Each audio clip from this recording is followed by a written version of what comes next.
Kemudian yang kedua untuk Ustadz Hananataki, untuk Why Always Me versi saya Ustadz, sampai saat ini, sampai saat saya kuliah S2 keperawatan di UGM itu, saya masih mencari tahu apakah ini sudah jalan yang benar, hal yang harus saya lalui atau enggak. Soalnya dari awal ini bukan mimpi saya, tapi saya merealisasikan mimpi orang tua saya, terutama ayah saya. Di pembahasan Ustadz tadi menjelaskan terkait coping mechanism.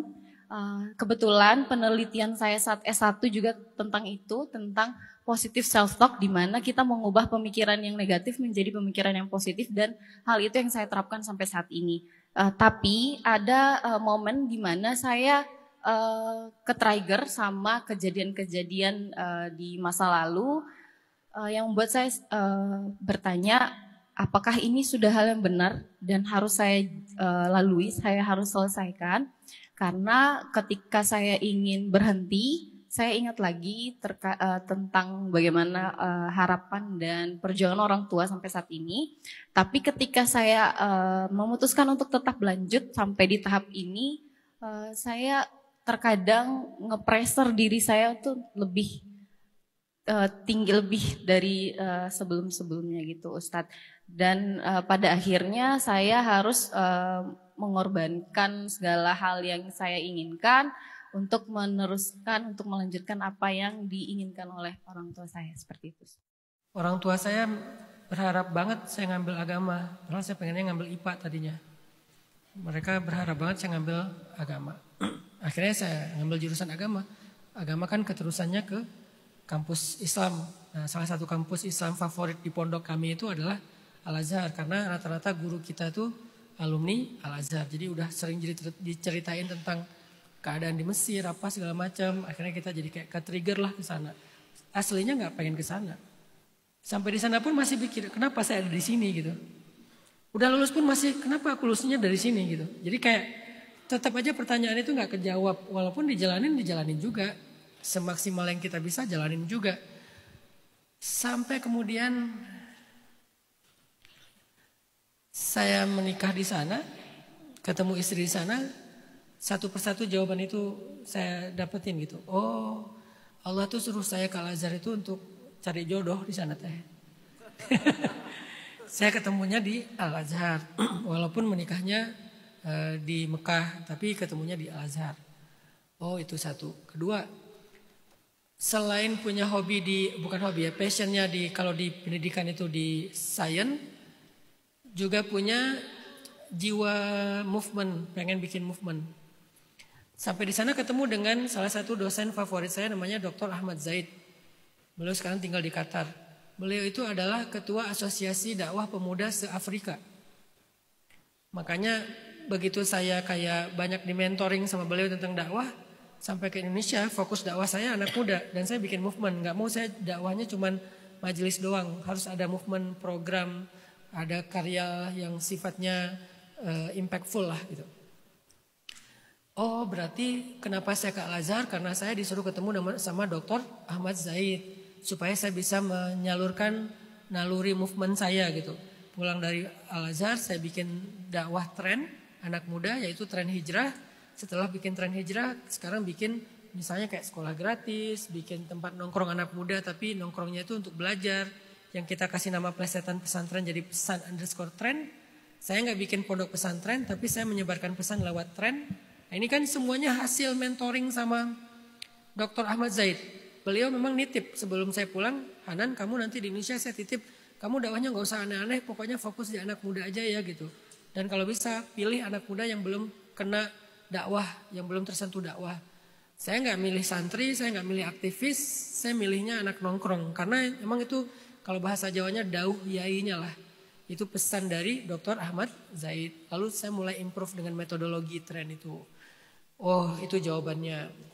Terus sampai akhirnya saya sadar, kalau kita bikin connecting the dot dalam perjalanan hidup kita, sebetulnya semua itu ada satu alasan yang sama.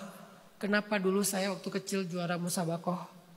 Padahal saya nggak terlalu pengen ikut musabakoh, tapi juara sampai nasional. Karena biar nanti masuk ke Al-Azhar itu lewat bacaan Al-Qur'annya pasti lebih mudah.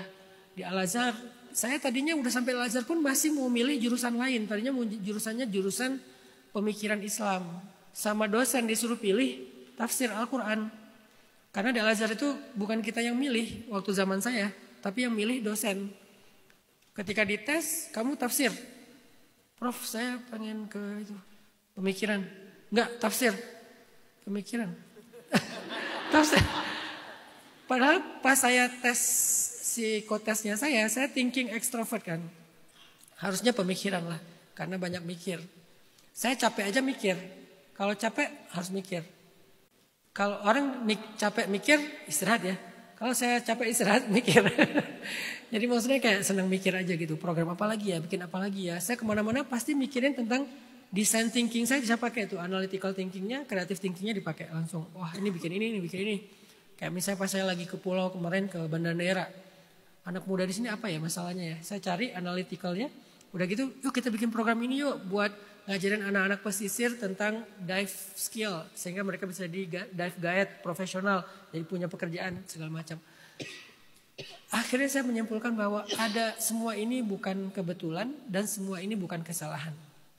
Semua ini punya alasan yang jelas. Allah yang mentakdirkan saya ada di sini.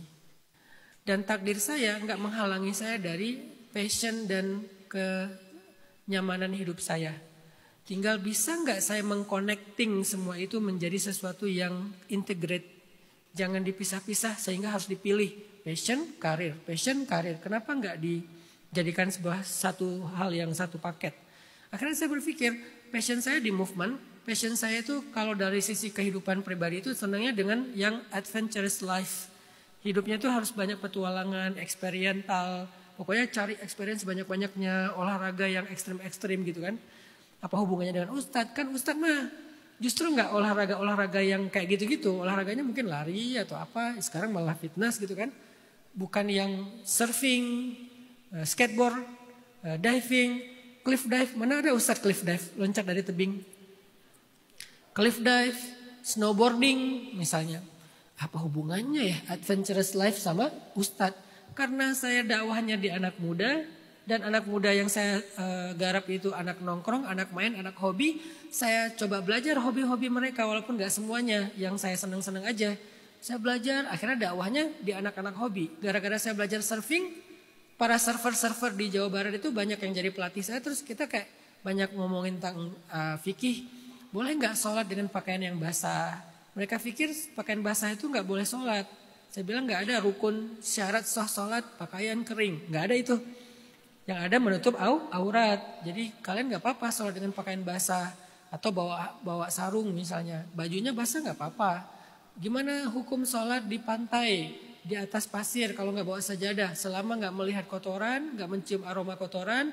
Gak benar-benar ada najis di situ. Maka dia adalah bersih. Atau suci lah kalaupun dianggap kurang bersih secara logika kita. Akhirnya banyak ngomongin fikih mereka. Malamnya malah mereka tahajud. Saya aneh tuh. Para surfer yang biasanya malam itu biasanya alkohol. Ini malamnya mereka tidur terus tahajud, bangun duluan. Karena mereka morning person banget kan. Jadi saya pikir oh gini ya cara Allah ngasih saya jalur kehidupan. Nah, buat saya Mbak Asri itu udah on the track. Karirnya di bidang keperawatan. Passionnya di bidang fotografi. Kenapa nggak disatuin aja?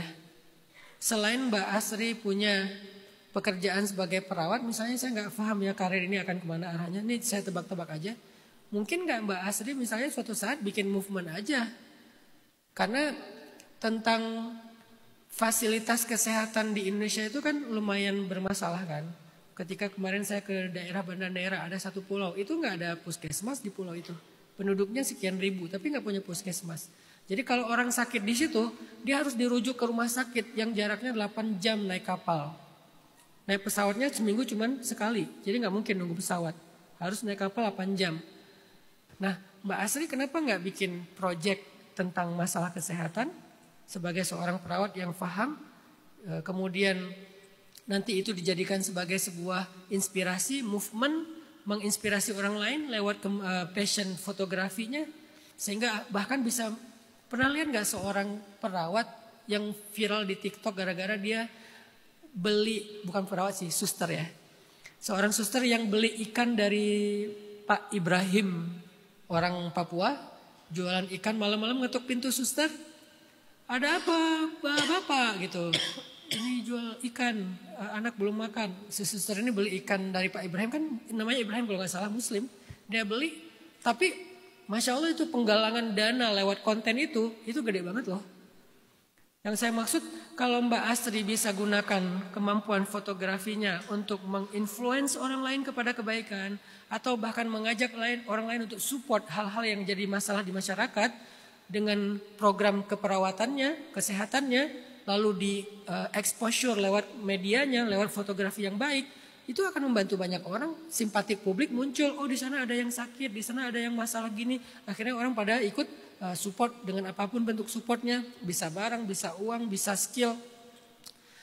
Jadi kalau kita punya mindset change maker, mau apapun karir kita, mau apapun passion kita, harusnya nggak pernah jadi sesuatu yang masalah sih.